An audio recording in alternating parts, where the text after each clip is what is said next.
Nah, Islam Nusantara itu nama lain yang ingin ikut ahli sunnah wal, jangan ahli sunnah wal jamaah sekarang ikut Islam Nusantara, itu kacau nanti secara. Sering saya ditanya, Gus, Islam Nusantara itu kan firqah sudah 73 ditambah Islam Nusantara 74 gitu. Ya kacau kalau seperti itu ya enggak. Islam Nusantara itu ya maknanya ya karena kita punya kultur, punya budaya, dan budaya itu budaya Indonesia. Assalamualaikum warahmatullahi wabarakatuh. Selamat datang kembali di channel Barisan Nusantara.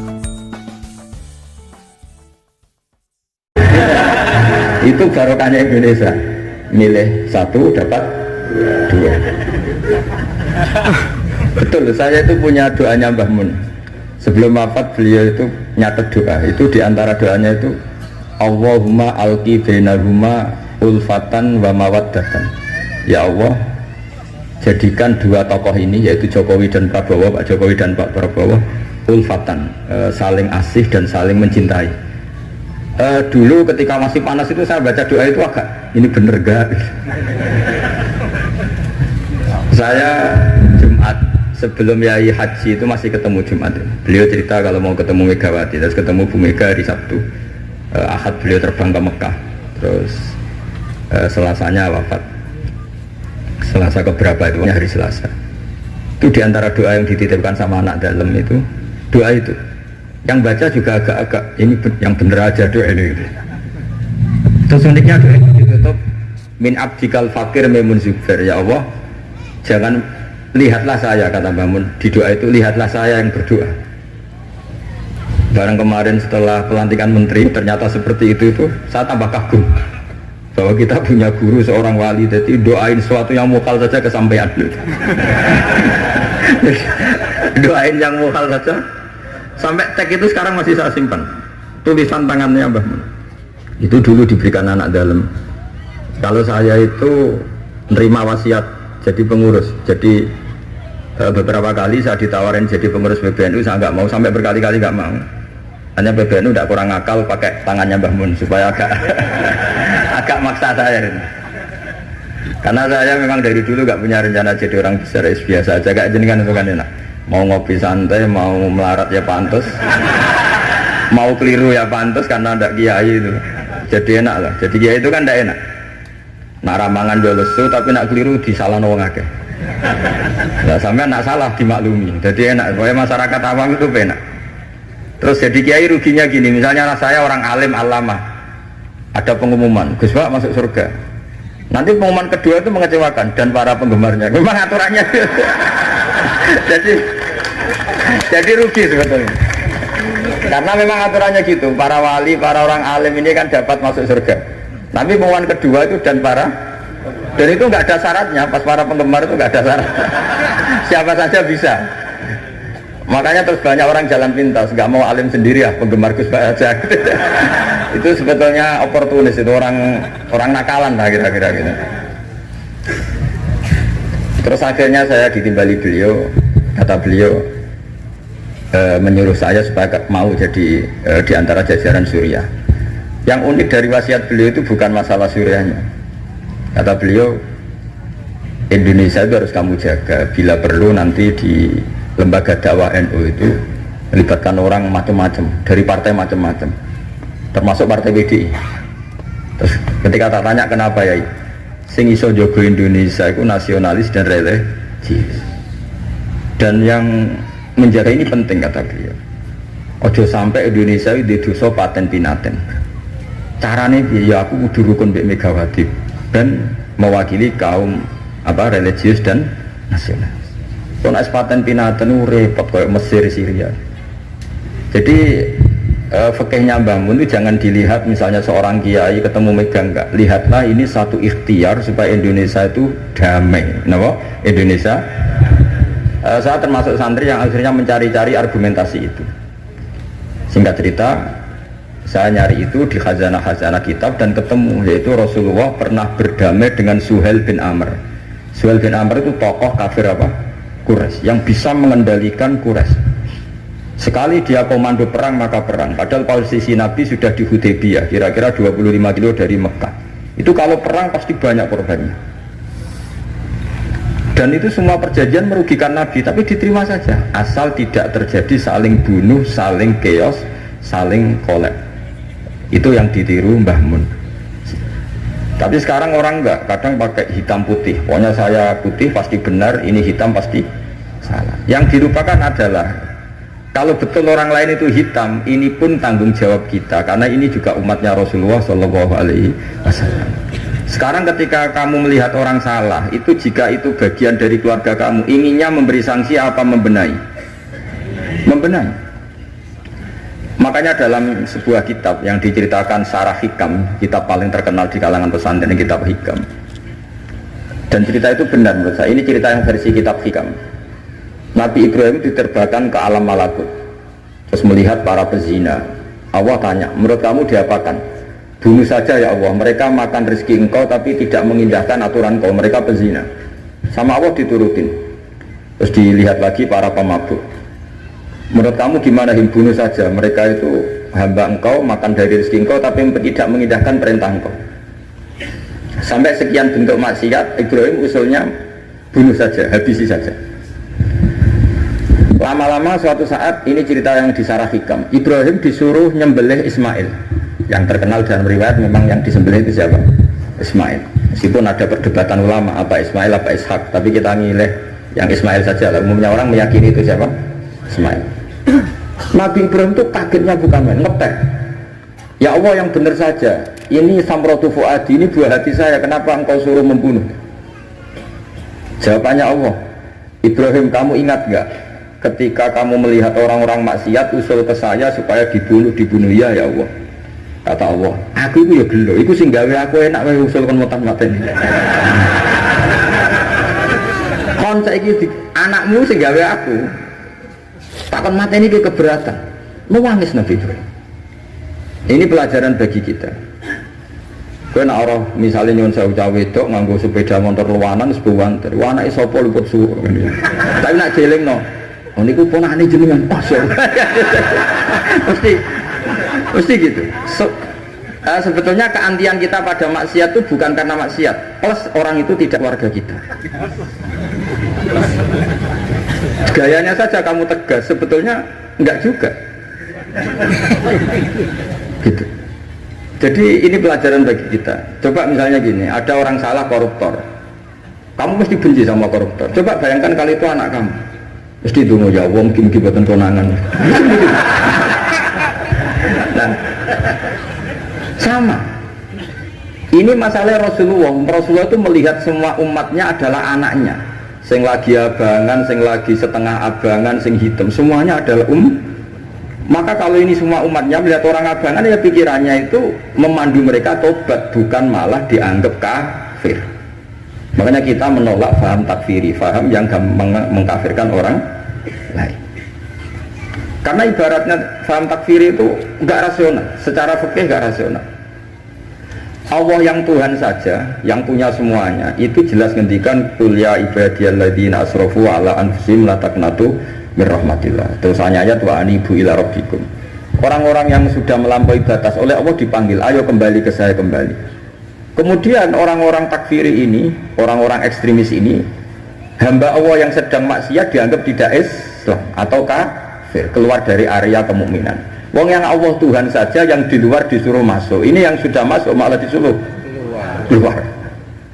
Coba Nabi diutus jadi Nabi itu untuk mengislamkan orang kafir apa untuk mengkafirkan orang Islam? Ya Nabi lo diutus itu untuk mengislamkan orang kafir apa mengkafirkan orang Islam? Mengislamkan orang. Makanya aliran-aliran ekstrim sidik-sidik ngafirkan orang itu satu mesti goblok dulu mesti. Dua mesti nggak tahu ngaji.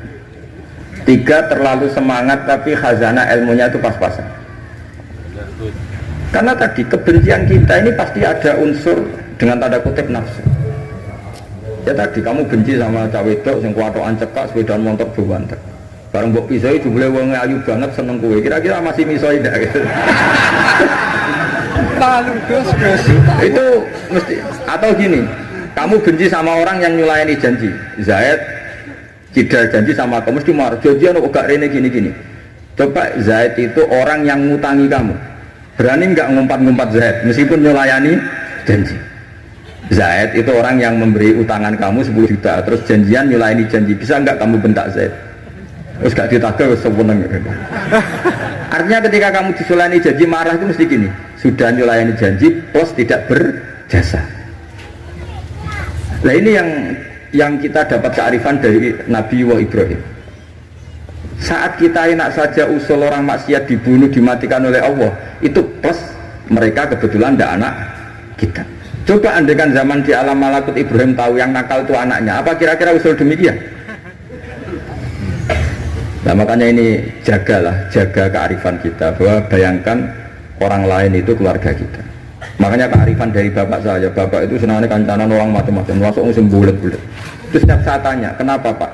Sing gelem dadi ngono iku ya sapa? Mesti jawabannya gitu. Karena itu kearifan.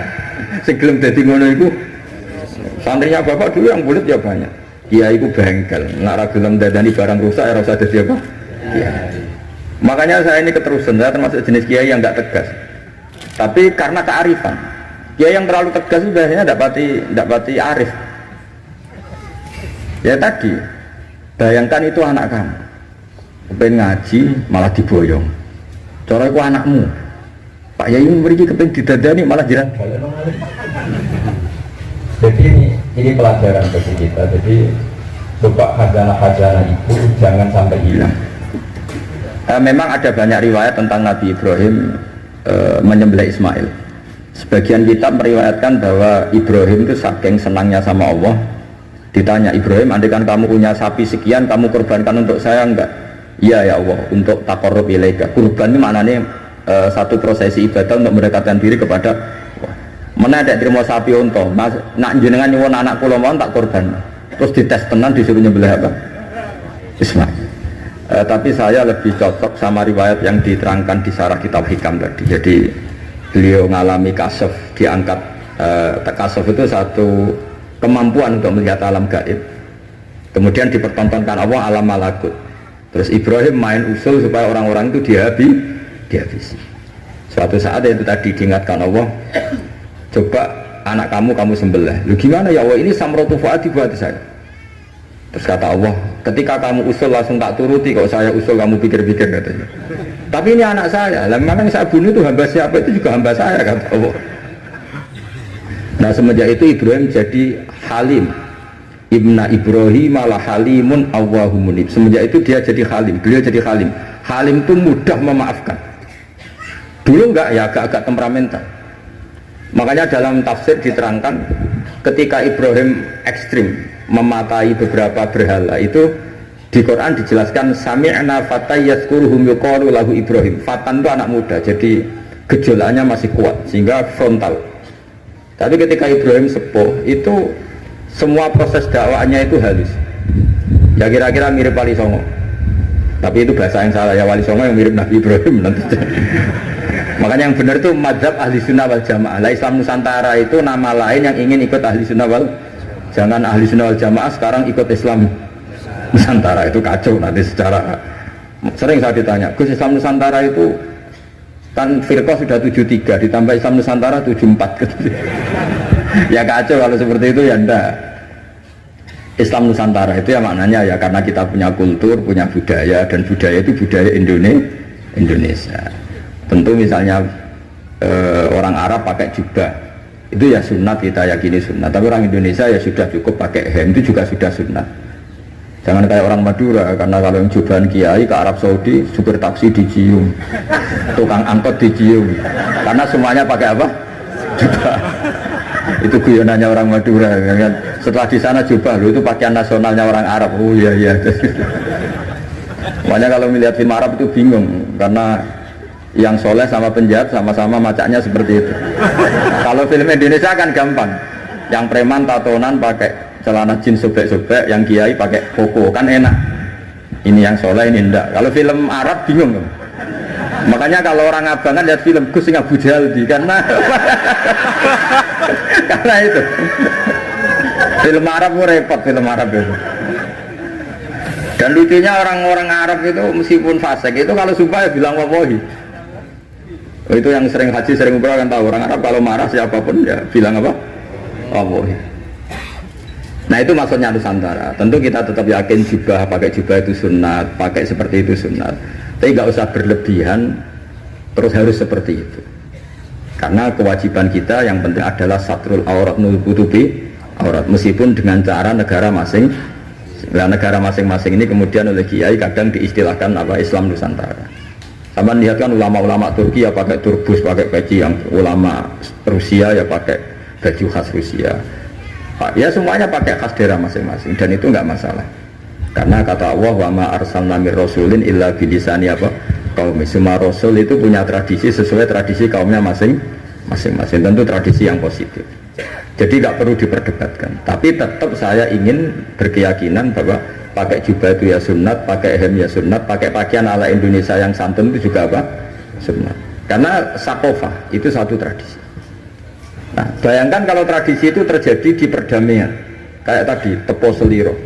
Sebelum ada Menteri Pertahanan, sebelum ada Menko Polhukam, sebelum ada polisi, orang Indonesia itu, misalnya dulu di sini ada Bandur sama ada orang-orang sepuh. Itu saya ngapain nom-nom tukaran rebutan warisan di sini, sungkan sing sepuh. Jadi tanpa ada polisi ini sudah ada kearifan yang bisa mengendalikan orang tidak rebutan warisan, tidak konflik. Sekarang enggak, ambil dulur konflik di pengadilan. Banyak enggak orang konflik harta warisan sampai ke pengadilan? Kadang. Artinya apa? Ketika ada lembaga peradilan justru kita kehilangan kearifan. Makanya ngaji di sini saya mau minta sekali tradisi-tradisi kearifan kita hidupkan lagi. Ini yang terakhir saya cerita sujud. Terus orang terlatih tanggung jawab sendiri. Rasulullah itu betul bisa nyafaati. Itu semua ulama ijma Rasulullah bisa mensafaati.